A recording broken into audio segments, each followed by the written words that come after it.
Hello, good morning, good afternoon, or good evening, wherever you are on this beautiful planet of ours. Welcome to Sustainability in Your Ear. This is the podcast conversation about accelerating the transition to a sustainable carbon neutral society, and I'm your host, Mitch Ratcliffe. Thank you for joining the conversation today. We're going to be talking about plastic. Plastic recycling has really struggled to establish itself as industry statistics show that only between 6 and 9% of the material is recycled globally.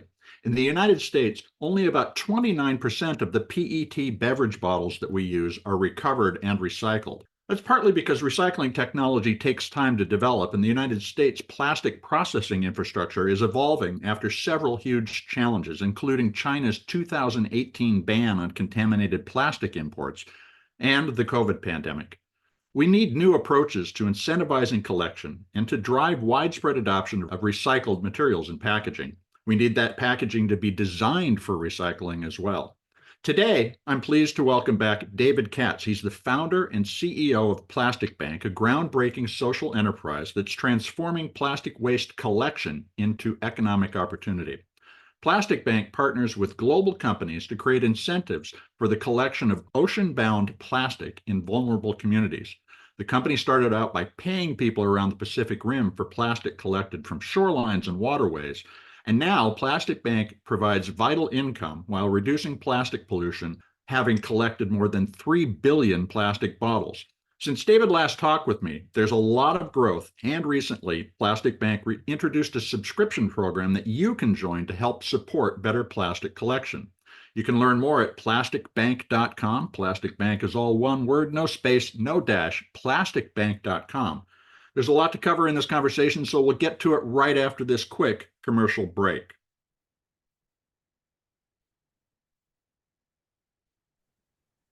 Welcome back to the show, David. It's great to have you here again. How are you doing today? Mitch, I'm amazing. Doing amazing work, too. Plastic Bank's been growing very quickly since we last talked about 2 years ago next month. You've surpassed 51,000 collection members. What are some of the new regions and markets that you've extended your services into? Well, we continue to expand. What we need to be doing is expanding regionally and as well where we already are. So certainly Africa needs more attention. Cameroon needs to continue to get more of our focus. Thailand needs to continue to get more of our focus as we expand those regions. And yet we continue to grow throughout the islands within the Philippines, throughout the islands in Indonesia as well. So we need to continue doing more work where we are while looking for new countries. So there's a bit of a mix. Continue to grow, find new, learn new where we go, and embed more deeply where we are. What we're talking about, folks, is described as a global bottle deposit program. And Plastic Bank is essentially providing the kinds of incentives that you would get in one of the states in the United States where you have a bottle deposit program, which have much higher collection rates than the rest of the country. David, tell us about the idea of social plastic and how is it different from what we describe as traditionally recycled plastic? A global bottle deposit program, I think, is an important realization in what we're doing. In that, if we look and ask everyone, if every piece of packaging we ever encountered was worth $5, we know that nobody would be throwing it in the bin. It wouldn't be flowing into the ocean. Everyone would be clamoring to go get it. It substantiates that it's not the material, but us and the way we've been viewing the material. And maybe more importantly, the way we view ourselves too important to go and collect material that may be worth only pennies. However, when we operate in the developing world, where most of the material is entering the environment and the marine ecosystems, we recognize that that is an incredibly powerful model there.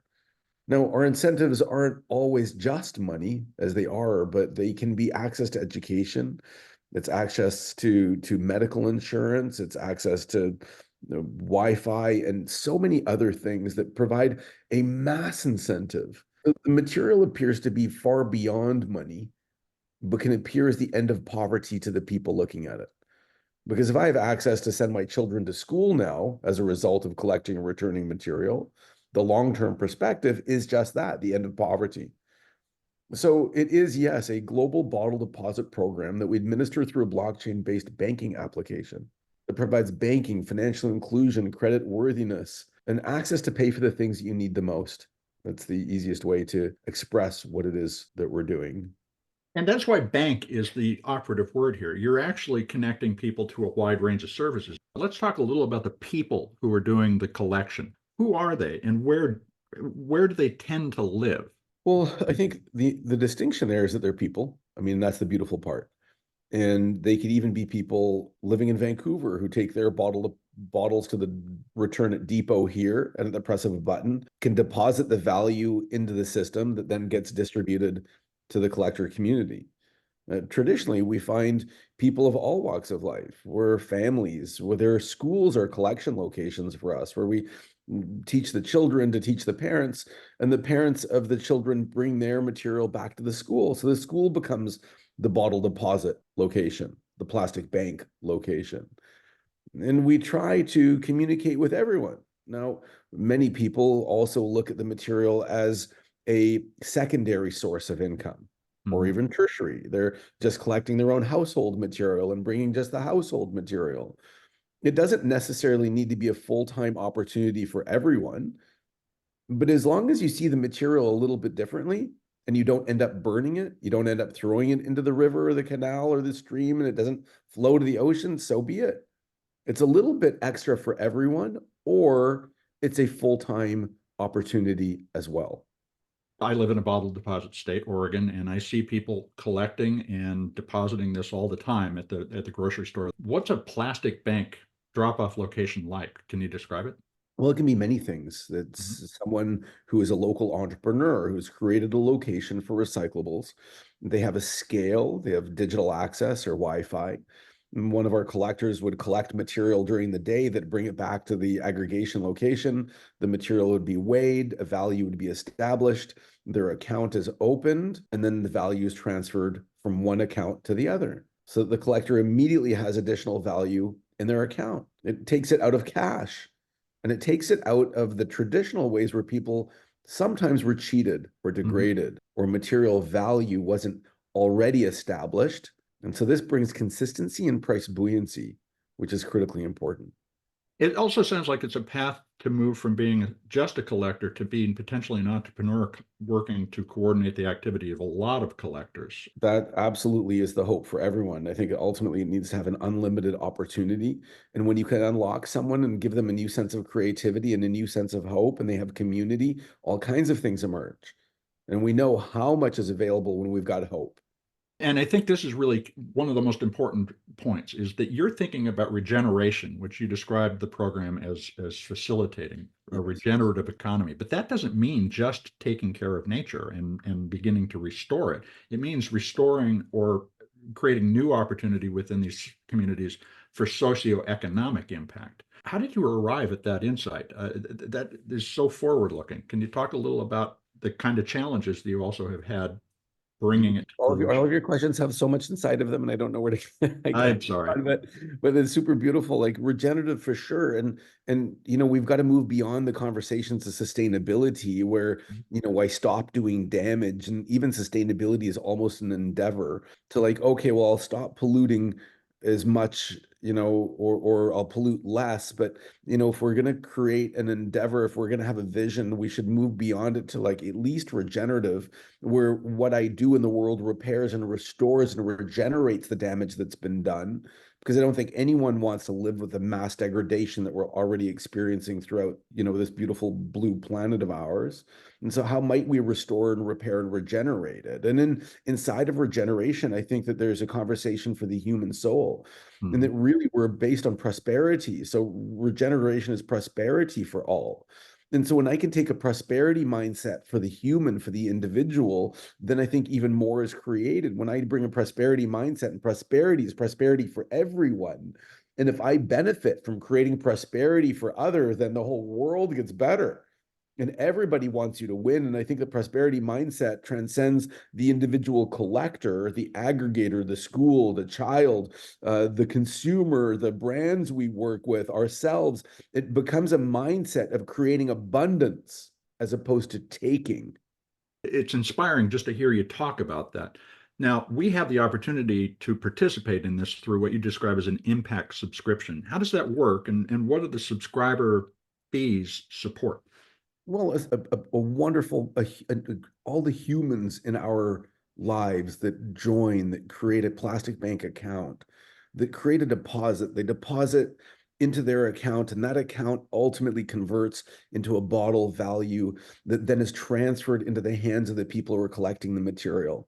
So becoming a subscriber, being a part of our movement, creates the space for bottle deposits to be provided in the world's economies. Now, but there's something bigger there that I'd rather touch on. And that, Mhm. Mitch, the big question I have, and I think it's relevant and self-evident for everyone, when I ask anyone, who's coming to save us? And see, everyone has that small smirk, that small smile in the realization that nobody's coming. Like, is any government coming to do anything? No. Is any do we see big brands doing it? No. Have they been aware of the mass degradation, the pollution that they've been putting into the environment for decades? Yes. Are they motivated to make change against their profit? No. Election cycle every few years, people trying to be elected, they're not considering long term. So if nobody else is coming, who's left? The silver bullet is ours to fire. It's Each us. and each of us have to make that choice. Each of us. That's what this is about. Each of us gets to make the choice. Each of us steps forward. We create a community and we create a bottom up approach where we become a voice and like a renaissance, a new way of thinking and creating that space so that we all join, we all create that movement. That's really what this is more about, creating a movement of people who recognize nobody else is coming and that it's up to us. Essentially, an impact subscription is pre-charging the return deposit program. Yes, it And, is. and so it's a way for each of us to begin to finance this activity. Uh, Absolutely. what do I get in terms of impact? How do I understand as an impact subscriber what the outcomes that I helped drive were? Well, focus on the small business. So for the small business, because again, prosperity mindset. So for a small business and with prosperity, it's about how do we ultimately help you build your business? If you become more profitable through creating and standing forward for prosperity for others around the world, you will continue to join, you will continue to give because you find in yourself prosperity as a way to build prosperity for yourself. That small business ultimately recognizes that if they're going to build their business, they need to be focused on the next generation of consumer as well. See, we're not going backwards. We're not going to a time of over, consumption and pollution. We have a new generation that is even a greater stand Mhm. to do their business with you because of why you do what you do, not just what you do. The next generation of consumer powerfully inspired by it. And they want to work at an organization that does that. So when we work with a small company and we give them tools that has them powerfully exhibit that they're a part of change, they get to be a part of the plastic bank movement. Their subscription gives them a space to say, hey, listen, every time you do business here, together, we're going to make the world better. Hey, if you buy, let's say you buy a large coffee, well, every time someone buys the large coffee, we're going to work with you and Plastic Bank and the world's poor to extract even more bottles from the environment. Sign up and we'll do even more in the world. Join the movement here at this, even just at a cafe. Be a part of something bigger, and together we'll all make change. I think what you're describing is the kind of path that we need to provide to a values-based generation and generations. I mean, speaking as an older person who realized this too, uh, Yeah, it's not just young people. All of us can participate in this, and there's so much to unpack in here. yeah. But we also need to take a quick commercial break, so we're going to be right back.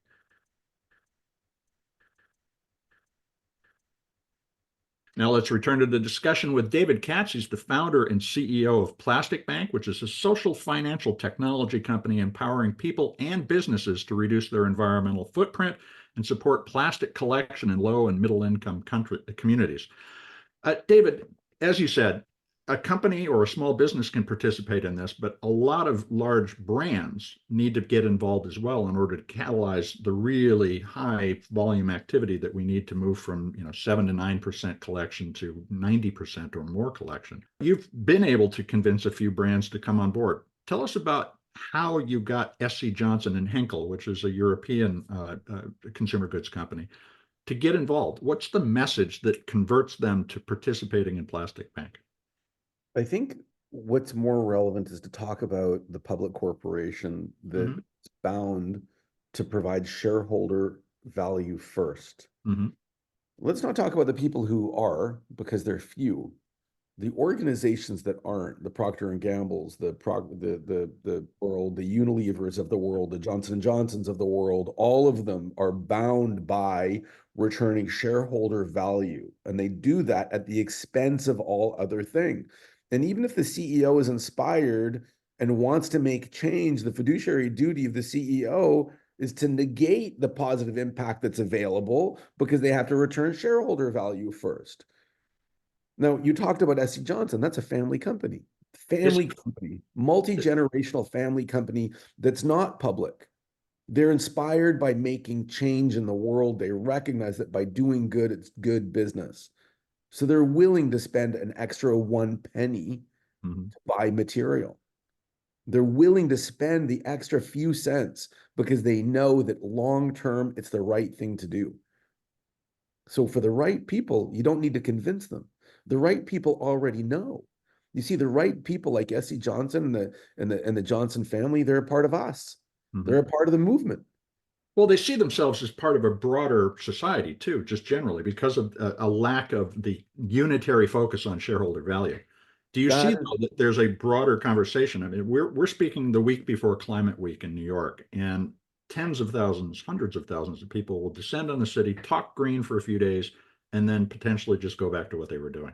not potentially, that's exactly what's going to occur. They're going to Well, go, let's hope a few they're going to change. blah, blah, blah, blah, blah, blah, blah, blah, blah. And they're all a bunch of chickens, a bunch of hens, and then they leave. So how do we change that? What's the catalyst to seeing past shareholder value to social value that creates the prosperity that allows us all to raise all boats? What I get to do where I am is exhibit prosperity, Mhm. show a business that's, generating great volumes, that's creating change, that's collecting tens of thousands of people around the world and set aside their families as well. Maybe we've touched on 250,000 people in their lives with finding additionality by providing additional thinking in the world by doing. And I think that the way we touch on everyone is by being change. That's why, Mhm. like, I'm done talking. I don't need to go to Climate Week. I don't need to do anything. I'm going to go and continue doing what I'm doing and exhibit to the world as an example of how to be. Get busy and stop talking. Get busy. Exactly. Get busy. What are you going to Climate Week for? Go to New York, spend $700 a night in a hotel to be there to be. Okay, great. I think the talking's been done.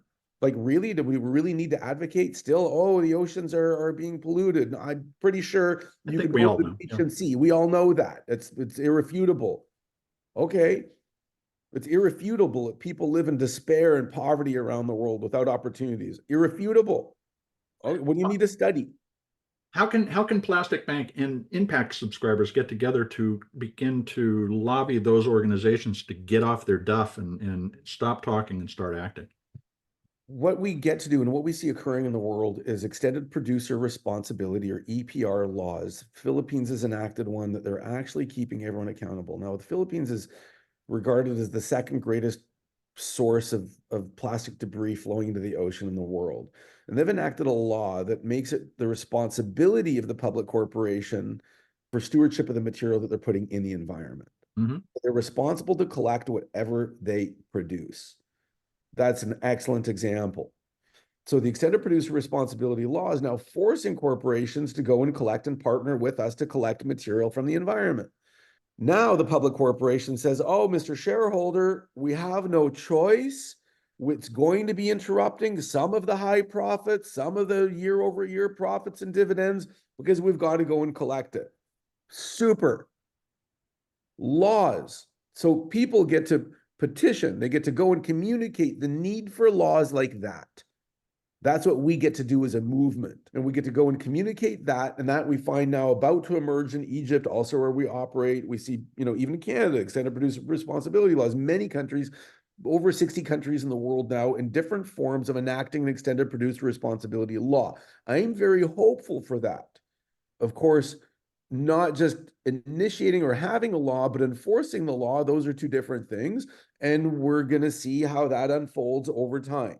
However, in the Philippines, it seems to be, I'm very hopeful, very hopeful. And we see more and more of that occurring. So as an individual, you get to petition that. Remember, you have voice. And the more voices together communicating the same message, the more people will listen. Yeah, shareholder requirements will change the shareholder demand. And, it's interesting as you talk about EPR, a lot of these are very materials focused programs, focused on plastic, for instance. But do we need an EPR strategy that says we're going to invest in a broad based recycling infrastructure in order to recapture and reuse all sorts of materials? Is that really the way that we break out of these vertical market solutions into something broader, which is truly a regenerative I economy? would hope that that's what would occur. I mean, that would be the idea. And ultimately, what we continue to try to do is build the pipe for it so that as we are on the ground, as we're communicating with the population, as we're creating a supply chain, and then as you build additional facilities that can recycle and return material, we already have the flow of material occurring. At least listen, it's the thinking that I have. I'm open to the challenge, but I think that if you spend 20-30 million dollars in a recycling facility, but have no consistent supply of material, Exactly. it's not going to last. So we're Yeah. trying to build it now and distribute the material we have to local recyclers, building their structure, building their capacity. And so that as others come in, we have that flow. And now we're material agnostic, we're a plastic bank, but the banking that we've created, the tens of millions we've invested in the technology ultimately allows you to collect and transact paper, aluminum, Right. discarded cars, used boats, batteries, tires, whatever. And there's value all over the place in what you just Everywhere, described. everywhere. There's value in all of it. And I think much of it is about changing the way we look at the material. I go back to the original metaphor of if everything was $5, it wouldn't be being thrown away. So, how might we exhibit the value in it to such an element where people view all material differently? And I believe it begins with a prosperity mindset. Let's turn to some specific questions about social plastic because that Sure. really is the branded thing that people are going to become aware of potentially and act to see more of. But Yeah. how do people know that the plastic collected in Plastic Bank's network actually gets recycled? You talked about blockchain. What's the connection? Talk us through Blockchain ultimately is chain of command. So, like with that. Mhm. SC Johnson, we know exactly who collected the material, which aggregation location they returned it to, which processor the material went to. The entirety of the feedstock of the material is segregated. So we know exactly from the collector to the recycled flake to then the processor who remakes the bottle, exactly from when it was collected to when it's turned back into a bottle. And SC Johnson, yeah, they're happy if everyone knows, but they don't care.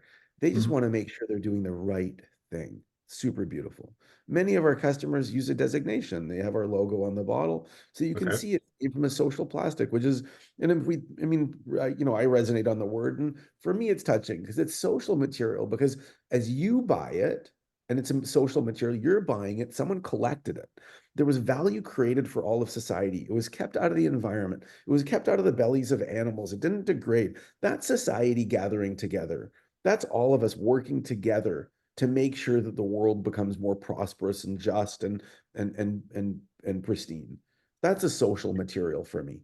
That social material represents the orchestration of the flows of material that you're talking about, but it also needs to start with the individual at home who is the first step in the circular economy, getting them to put it back in.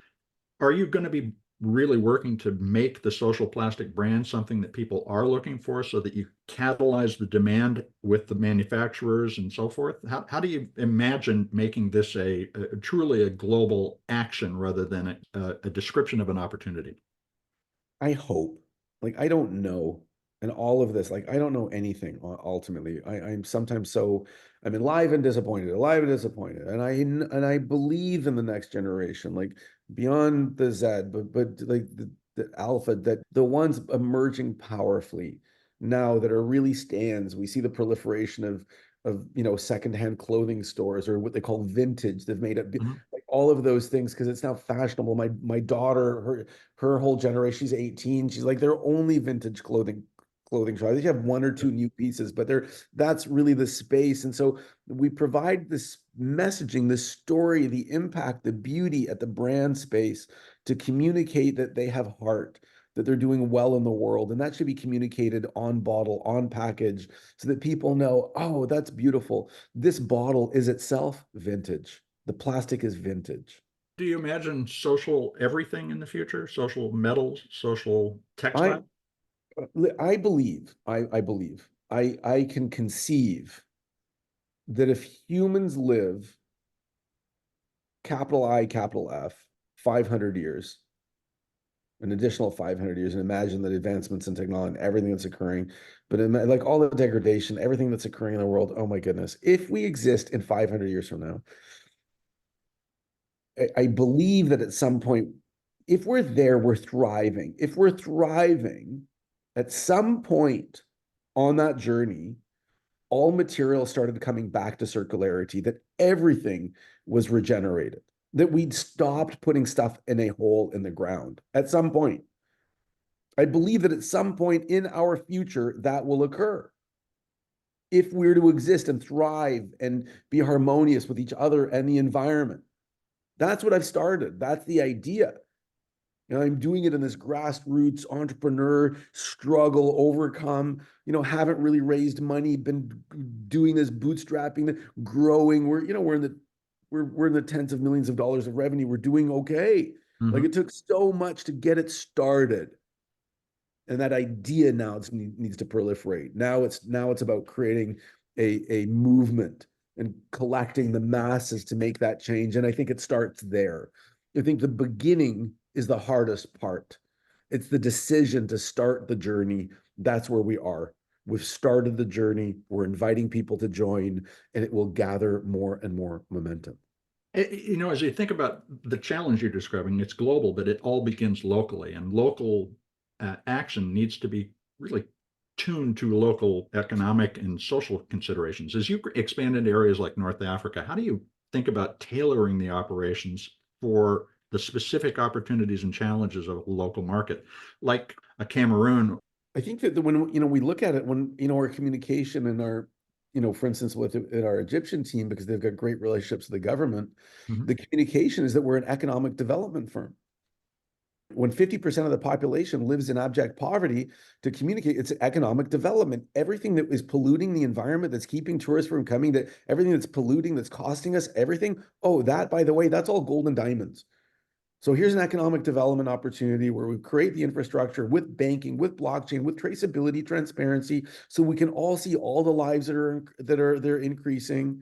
And when you enact an extended producer responsibility law, that is what's going to be created as a way to lift all people. See, it's a different thinking. And I think my answer still will be different thinking. Because I think that even at Climate Week, people are going with problems. The majority are going with problems, problem thinking. So we need a solutionist mindset. That's why we don't see environmentalists coming up with solutions. We only see tears, crocodile tears. Oh, you're killing my planet. Okay, I get it. You see, what you think about is what you see. And that's back to the prosperity. When we can create that mindset and people can look and go, wow, what's there? What else is there? What else is achievable? Look for solutions, look for prosperity. At least you'll be aware if something is there, then it'll emerge. So how do we design packaging to really say to the person who purchases it, I'm recycling, my God, act on yes. this? Yes, that has to occur. We got to get better at that. And our brands have to get better at that. We need to communicate it more powerfully. Do you all work with brands to try to get them to think? That's what we try to do. And then there's so many challenges. But then they work with agencies, like large brands sometimes work with agencies, and often they're what they are is risk averse. And people need to, maybe more brands will be more risky, and that's what we need. But they need to step out and try. And I think that what's occurring today as well is that we have eco-vigilantes, environmental vigilantes. There's a whole vigilante movement within the environment, and it's a problem because what's occurring is that anyone who's trying is being vilified. Is that vigilante movement, as you think about it, largely a product of the mindset of our industrial era, that it's a zero-sum game rather than an opportunity to distribute value in new ways. I mean, we're talking about, in our economy alone, about $2.6 trillion in raw materials are extracted every year that could just be recycled. How do we change Yeah. that here in a developed nation too?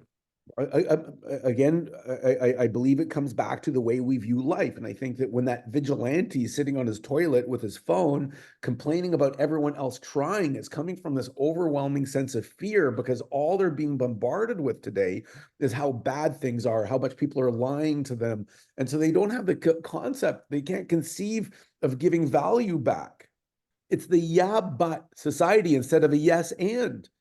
Well, so how do we establish the baseline trust that allows them to stop thinking that they're being lied to all the time? That seems to me to be really the keystone here, is to break the distrust cycle. It's powerful to create a space and say, yes, and I don't trust you yet. Please Mhm. keep trying. It's different than going, yeah, but you're a bunch of liars. I don't believe anything you'll ever do. To create space, invitation, keep going. Yes, yeah, I think that's great. And there's more, and you could do more, and you could do more, and you could do more is a whole different conversation than don't even try because we don't believe you. That's a bit of the challenge as well. And that's kind of fear-based conversations. It's the ego, it's the mind, it's the individual. I mean, if we get into this, this is much more of a consciousness and an awakening opportunity for humanity. And I think that in all of our challenges of life, there's an opportunity to awaken. You're describing something that our listeners have been thinking about for a long time. And that creating a space, which is an economic undertaking, a social undertaking, an environmental undertaking, requires resources. How can they get involved right now to help support your work? Everyone can get involved by going to plasticbank.com. Join the movement nonetheless. Put your hand up. Be a part of that. That's critically important. And be part of that journey. Celebrate every collector that reaches a milestone, every new community. Be a part of that. Tell people, drive people, have people enrolled in what we do. Nobody else is coming. We know that. The only thing that's left is us gathered together in a change. That's what's going to, that's all. You can either join or you can sit and complain that nothing is occurring. Now, you either can be in action or in complaint. Be in action. That's the only thing that's going to take us there, for sure. David, those are truthful words. And I thank you for taking the time to talk with us today. It's really been interesting and a pleasure. Yeah, thank you, Mitch. A pleasure for the questions as well, and a high five for everything you're doing. Thank you.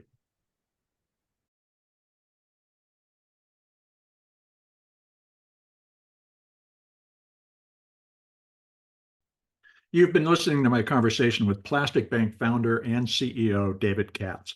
If your business is looking for a positive action to take on behalf of the planet, consider supporting Plastic Bank's Global Bottle Deposit Program. You can learn more at plasticbank.com. Plastic Bank is all one word, no space, no dash, plasticbank.com. David's passion for making change happen, and sometimes evident frustration with the pace of that change, reflects what I think many of us feel. It's time for a circular economy that stops throwing out trillions of dollars worth of reusable materials annually and turns that recovered value into new economic opportunity. The unique feature of the circular economy is that it grows from the grassroots, from local communities where individual actions activate circular solutions. I mean, nothing happens until you put something back in the recycling bin or take it to a drop-off location. And as David explained, regeneration, the idea of regeneration, can provide prosperity for all. After all, in the face of the systemic train wreck threatening human, animal, and aquatic life on the planet, we need not just a recycling system, but a functioning society built on new shared values, not exclusion from the opportunity to learn, or exclusion from influence over the direction of our communities, or even the right to a healthy environment. And extended producer responsibility laws can create the setting for that deep transformation. We can turn waste into value. We can provide financial incentives to clean up our messes or pay someone a prosperous wage to collect waste when we don't want to do that. I mean, you'd tip somebody who walked behind you and picked up your trash, wouldn't you? A nickel or a dime is not too much to add to the cost of a soda. You can get it back if you return it. And you already probably pay between $70 and $100 a month for someone to haul away your trash and dump it in a landfill where its value is lost. EPR laws can provide new incomes based on keeping materials in circulation. But we need brands to step up too. At Earth911, we know all too well that companies promise to recycle and often fail to invest even a few dollars to connect people to local recycling resources. David rightly points out that brands need to take risks, and it is the risk takers that can turn an industry inside out, upside down, and reap massive profits. So imagine if they chose to do the right thing and help your community recycle. You'd buy from them again. We, all of us together, and each of us individually, need to begin to build the circular economy in our towns and our cities, because no one, as David said, is going to step up until people make their priorities clear. So take a moment to ask one company that you trust with your money to follow through on its recycling promise today. See what happens. See if they pay attention. And then if they don't, ask somebody else who shops with them and get together and make a request. We have to speak up. Another action you can take is spreading the word about this episode or any of the 490 interviews that we've produced on sustainability in your ear. Writing a review on your favorite podcast platform will help your neighbors find us. Folks, you're the amplifiers that spread more ideas so we can create less waste. Please tell your friends, family, and coworkers, the people you meet on the street as well, that they can find us on Apple Podcasts, Spotify, iHeartRadio, Audible, or whatever purveyor of podcast goodness that they prefer. Thanks, folks, for your support. I'm Mitch Ratcliffe. This is Earth911's Sustainability in Your Ear, and we will be back with another innovator interview soon. In the meantime, take care of yourself, take care of one another, and let's all take care of this beautiful planet of ours. Have a green day.